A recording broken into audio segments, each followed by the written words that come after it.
سورة الكهف مكية. أعوذ بالله من الشيطان الرجيم. بسم الله الرحمن الرحيم. الحمد لله الذي أنزل على عبده الكتاب ولم يجعل له عوجا قيما لينذر بأسا شديدا من لدنه ويبشر المؤمنين الذين يعملون الصالحات أن لهم أجرا حسنا ماكثين فيه أبدا وينذر الذين قالوا اتخذ الله ولدا ما لهم به من علم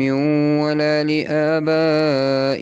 كبرت كلمة تخرج من أفواههم إن يقولون إلا كذبا فلعلك باخع نفسك على آثارهم إن لم يؤمنوا بهذا الحديث أسفا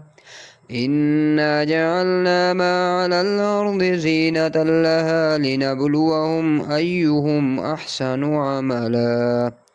وإنا لجاعلون ما عليها صعيدا جرزا أم حسبت أن أصحاب الكهف والرقيم كانوا من آياتنا عجبا إذ أبى الفتية إلى الكهف فقالوا ربنا آتنا من لدنك رحمة وهيئ لنا من أمرنا رشدا فضربنا على آذانهم في الكهف سنين عددا ثم بعثناهم لنعلم أي الحزبين أحصى لما لبثوا أمدا نحن نقص عليك نبأهم بالحق إنهم فتية آمنوا بربهم وزدناهم هدى وربطنا على قلوبهم إذ قاموا فقالوا ربنا رب السماوات والأرض لن ندعو من دونه إلها لقد قلنا إذا شططا هؤلاء قوم اتخذوا من دونه آلهة لولا يأتون عليهم بسلطان بين فمن أظلم ممن افترى على الله كذبا وإذ اعتزلتموهم وما يعبدون إلا الله فأووا إلى الكهف ينشر لكم ربكم من رحمته ويهيئ لكم من أمركم مرفقا وترى الشمس إذا طلعت تزاور عن كهفهم ذات اليمين وإذا غربت تقرضهم ذات الشمال وهم في فجوة منه ذلك من آيات الله من يهد الله فهو المهتد ومن يضلل فلن تجد له وليا مرشدا وتحسبهم أيقاظا وهم رقود ونقلبهم ذات اليمين وذات الشمال وكلبهم باسط ذراعيه بالوصيد لو اطلعت عليهم لوليت منهم فرارا ولملئت منهم رعبا وكذلك بعثناهم ليتساءلوا بينهم قال قائل منهم كم لبثتم قالوا لبثنا يوما أو بعد يوم قالوا ربكم أعلم بما لبثتم فابعثوا أحدكم بورقكم هذه إلى المدينة فلينظر أيها أزكى طعاما فليأتكم برزق منه وليتلطف ولا يشعرن بكم أحدا إنهم إن يظهروا عليكم يرجموكم أو يعيدوكم في ملتهم ولن تفلحوا إذا أبدا وكذلك أعثرنا عليهم ليعلموا أن وعد الله حق وأن الساعة لا ريب فيها إذ يتنازعون بينهم أمرهم فقالوا ابنوا عليهم بنيانا ربهم أعلم بهم قال الذين غلبوا على أمرهم لنتخذن عليهم مسجدا سيقولون ثلاثة رابعهم كلبهم ويقولون خمسة سادسهم كلبهم رجما بالغيب ويقولون سبعة وثامنهم كلبهم قل ربي أعلم بعدتهم ما يعلمهم إلا قليل فلا تمار فيهم إلا مراء ظاهرا ولا تستفت فيهم منهم أحدا ولا تقولن لشيء إني فاعل ذلك غدا إلا أن يشاء الله واذكر ربك إذا نسيت وقل عسى أن يهديني ربي لأقرب من هذا رشدا ولبثوا في كهفهم 300 سنين وازدادوا 9 قل الله أعلم بما لبثوا له غيب السماوات والأرض أبصر به وأسمع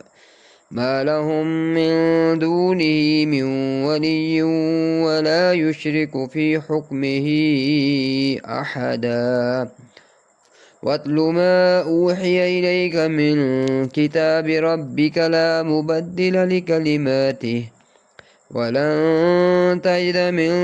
دونه ملتحدا واصبر نفسك مع الذين يدعون ربهم بالغداة والعشي يريدون وجهه ولا تعد عيناك عنهم تريد زينة الحياة الدنيا ولا تطع من أغفلنا قلبه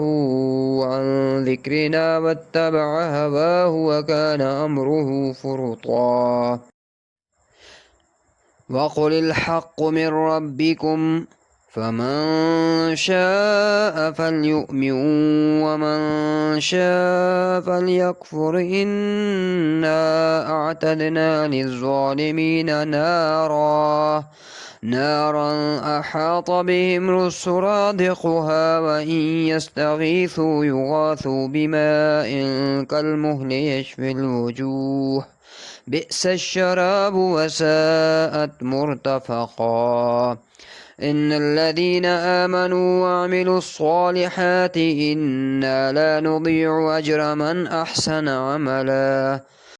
أولئك لهم جنات عدن تجري من تحتهم الأنهار يحلون فيها من أسابر من ذهب ويلبسون ثيابا خضرا من سندس واستبرق متكئين فيها على الأرائك نعم الثواب وحسنت مرتفقا واضرب لهم مثل الرجلين جعلنا لأحدهما جنتين من أعناب وحففناهما بنخل وجعلنا بينهما زرعا كلتا الجنتين آتت أكلها ولم تظلم منه شيئا وفجرنا خلالهما نهرا وكان له ثمر فقال لصاحبه وهو يحاوره أنا أكثر منك مالا وأعز نفرا ودخل جنته وهو ظالم لنفسه قال ما أظن أن تبيد هذه أبدا وما أظن الساعة قائمة ولئن رددت إلى ربي لأجدن خيرا منها منقلبا قال له صاحبه وهو يحاوره أكفرت بالذي خلقك من تراب ثم من نطفة ثم سواك رجلا لكن هو الله ربي ولا أشرك بربي أحدا ولولا إذ دخلت جنتك قلت ما شاء الله لا قوة إلا بالله إن ترني أنا أقل منك مالا وولدا فعسى ربي أن يؤتيني خيرا من جنتك ويرسل عليها حسبانا من السماء فتصبح سعيدا زلقا أو يصبح ماؤها غورا فلن تستطيع له طلبا وأحيط بثمره فأصبح يقلب كفيه على ما أنفق فيها وهي خاوية على عروشها ويقول يا ليتني لم أشرك بربي أحدا ولم تكن له فئة ينصرونه من دون الله وما كان منتصرا هنالك الولاية لله الحق هو خير ثوابا وخير عقبا واضرب لهم مثل الحياة الدنيا كماء أنزلناه من السماء فاختلط به نبات الأرض فأصبح هشيما تذروه الرياح وكان الله على كل شيء مقتدرا المال والبنون زينة الحياة الدنيا والباقيات الصالحات خير عند ربك ثوابا وخير أملا ويوم نسير الجبال وترى الأرض بارزة وحشرناهم فلم نغادر منهم أحدا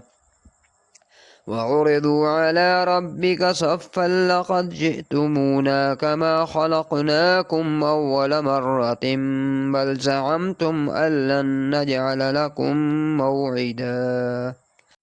ووضع الكتاب فترى المجرمين مشفقين مما فيه ويقولون يا ويلتنا ما لهذا الكتاب لا يغادر صغيرة ولا كبيرة إلا أحصاها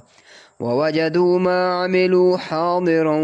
ولا يظلم ربك أحدا وإذ قلنا للملائكة اسجدوا لآدم فسجدوا إلا إبليس كان من الجن ففسق عن أمر ربه أفتتخذونه وذريته أولياء من دوني وهم لكم عدو بئس للظالمين بدلا ما أشهدتهم خلق السماوات والأرض ولا خلق أنفسهم وما كنت متخذ المضلين عضدا ويوم يقول نادوا شركائي الذين زعمتم فدعوهم فلم يستجيبوا لهم وجعلنا بينهم موبقا ورأى المجرمون النار فظنوا أنهم مواقعوها ولم يجدوا عنها مصرفا ولقد صرفنا في هذا القرآن للناس من كل مثل وكان الإنسان أكثر شيء جدلا وما منع الناس أن يؤمنوا إذ جاءهم الهدى ويستغفروا ربهم إلا أن تأتيهم سنة الأولين أو يأتيهم العذاب قبلا وما نرسل المرسلين إلا مبشرين ومنذرين ويجادل الذين كفروا بالباطل ليدحضوا به الحق واتخذوا آياتي وما أنذروا هزوا ومن أظلم ممن ذكر بآيات ربه فأعرض عنها ونسي ما قدمت يداه إنا جعلنا على قلوبهم أكنة أن يفقهوه وفي آذانهم وقرا وإن تدعهم إلى الهدى فلن يهتدوا إذا أبدا وربك الغفور ذو الرحمة لو يؤاخذهم بما كسبوا لعجل لهم العذاب بل لهم موعد لن يجدوا من دونه موئلا وتلك القرى أهلكناهم لما ظلموا وجعلنا لمهلكهم موعدا وإذ قال موسى لفتاه لا أبرح حتى أبلغ مجمع البحرين أو أمضي حقبا فلما بلغا مجمع بينهما نسيا حوتهما فاتخذ سبيله في البحر سربا فلما جاوزا قال لفتاه آتنا غداءنا لقد لقينا من سفرنا هذا نصبا قال أرأيت إذ أوينا إلى الصخرة فإني نسيت الحوت وما أنسانيه إلا الشيطان أن أذكره واتخذ سبيله في البحر عجبا قال ذلك ما كنا نبغي فارتدا على آثارهما قصصا فوجدا عبدا من عبادنا آتيناه رحمة من عندنا وعلمناه من لدنا علما قال له موسى هل أتبعك على أن تعلمني مما علمت رشدا قال إنك لن تستطيع معي صبرا وكيف تصبر على ما لم تحط به خبرا قال ستجدني إن شاء الله صابرا ولا أعصي لك أمرا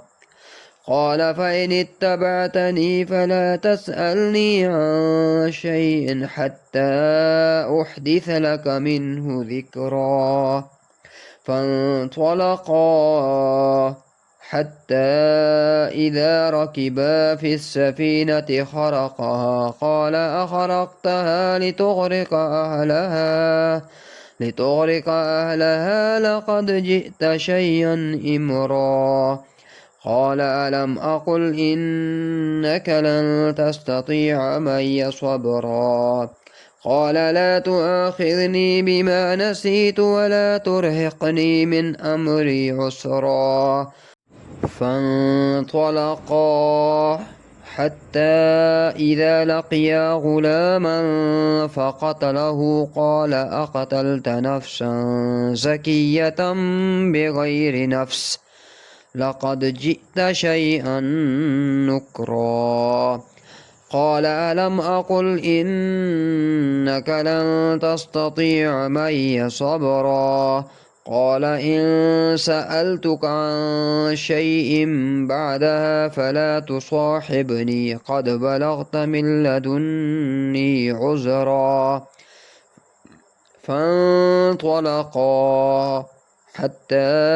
إذا أتيا أهل قرية استطعما أهلها فأبوا أن يضيفوهما فوجدا فيها جدارا يريد أن ينقض فأقامه قال لو شئت لاتخذت عليه أجرا قال هذا فراق بيني وبينك سأنبئك بتأويل ما لم تستطع عليه صبرا أما السفينة فكانت لمساكين يعملون في البحر فأردت أن أعيبها وكان وراءهم ملك يأخذ كل سفينة غصبا وأما الغلام فكان أبواه مؤمنين فخشينا أن يرهقهما طغيانا وكفرا فأردنا أن يبدلهما ربهما خيرا منه زكاة وأقرب رحما وأما الجدار فكان لغلامين يتيمين في المدينة وكان تحته كنز لهما وكان أبوهما صالحا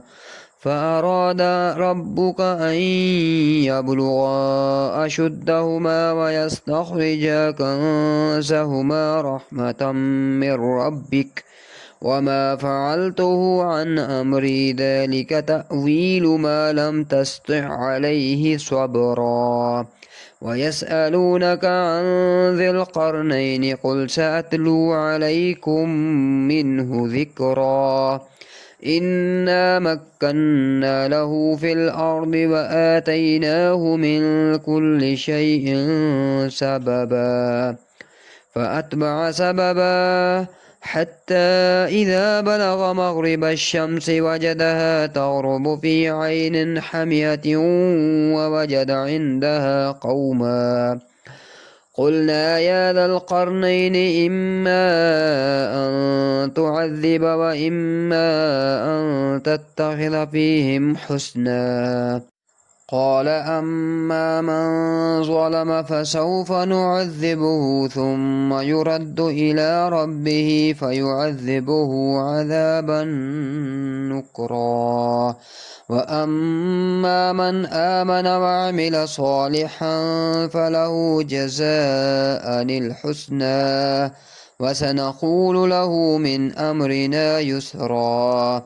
ثم أتبع سببا حتى إذا بلغ مطلع الشمس وجدها تطلع على قوم لم نجعل لهم من دونها سترا كذلك وقد أحطنا بما لديه خبرا ثم أتبع سببا حتى إذا بلغ بين السدين وجد من دونهما قوما لا يكادون يفقهون قولا قالوا يا ذا القرنين إن يأجوج ومأجوج مفسدون في الأرض فهل نجعل لك خرجا على أن تجعل بيننا وبينهم سدا قال ما مكني فيه ربي خير فأعينوني بقوة أجعل بينكم وبينهم ردما آتوني زبر الحديد حتى إذا ساوى بين الصدفين قال انفخوا حتى إذا جعله نارا قال